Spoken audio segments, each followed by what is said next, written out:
کو یہ بتائیے گا کہ آپ تعداد کا ذکر کر رہے ہیں، ہم دیکھتے ہیں کہ اللہ تعالیٰ کے پورے نظام عبادات میں ہر جگہ پہ تعداد نظر آتی ہے، وہ روزہ ہو، وہ نماز ہو، اسی طریقے سے زکوٰۃ ہو، مقدار ہیں، تعداد ہیں، عدد ہیں، فگرز ہیں۔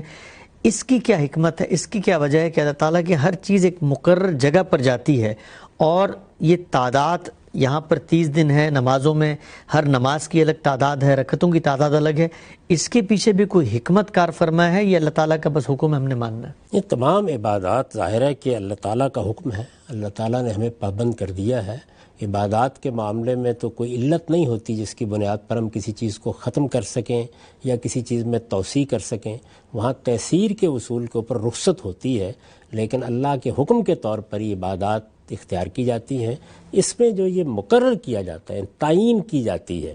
آپ کو 2 سجدے کرنے ہیں، آپ کو 1 مرتبہ رکوع کرنا ہے، آپ کو ظہر کی 4 رکعتیں پڑھنی ہیں، اسی طرح سے 30 روزے رکھنے ہیں، تو یہ میں اس سے پہلے بھی عرض کر چکا ہوں کہ افراط و تفریط سے بچانے کے لیے ہے۔ یعنی انسان کے ساتھ مسئلہ یہ ہے کہ وہ کسی چیز کی حقیقت پر جب توجہ کرتا ہے تو بعض اوقات اپنی نفسیات کو نظر انداز کر کے حقیقت ہی کو ایک فلسفہ بنا کے پیش کرنا شروع کر دیتا ہے، اور پھر یہ کہتا ہے کہ دیکھیے اگر مقصود یہی ہے کہ تقویٰ پیدا ہو تو وہ تو ہم اپنے فکر سے بھی پیدا کر لیتے ہیں، اگر مقصود یہی ہے کہ اللہ کی یاد دہانی ہو تو وہ تو ہم ویسے بھی یاد رکھتے ہیں اللہ تعالیٰ کو۔ تو یہ گویا فلسفیانہ سطح کے اوپر تفریط کا طریقہ ہے۔ افراط اس طرح پیدا ہوتی ہے کہ بعض لوگ یہ کہتے ہیں کہ ہم تو اس اللہ کے بندے ہیں، کیا حق ادا ہوا، یہ ہم نے تو دنیا میں الجھ کر اپنے آپ کو برباد کر لیا، کس مایا کے جال میں پھنس گئے، ہم تو کاروبار کر رہے ہیں، ہم تو سارا دن اس طرح کے مختلف معاملات میں الجھے رہتے ہیں۔ اس کو چھوڑیں اور رہبانیت اختیار کریں۔ اللہ تعالیٰ کو پانے کے لیے اس کے سوا کوئی راستہ نہیں ہے، سچی معرفت اسی کو حاصل ہوگی اور اعلیٰ ترین مقام بھی وہی پائے گا جو اپنی پوری زندگی کو اللہ کے لیے وقف کر دے گا۔ تو یہ دیکھیے یہ اب افراط ہو گئی۔ اس افراط و تفریط کو روکنے کے لیے اللہ تعالیٰ نے اپنی عبادت کے لیے تعیین کر دی تاکہ لوگ یہ سمجھ لیں کہ اللہ کو کتنا مطلوب ہے اور وہ آگے بڑھنا چاہتے ہیں تو اس کے لیے کیا کریں۔ یعنی کتنا مطلوب ہے وہ شریعت کے ذریعے سے واضح کر دیا کہ ظہر کی 4 ہی رکعتیں مطلوب ہیں،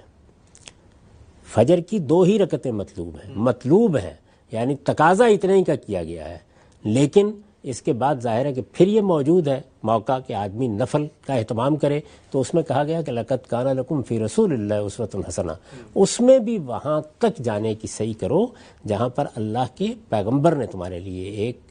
اسوہ قائم کیا ہے، ایک نمونہ قائم کیا ہے۔ تو اس طرح پیغمبر کی ذات اور دین کا حکم دونوں مل کر در حقیقت عبادات کے بارے میں جو ایک نازک موضوع ہے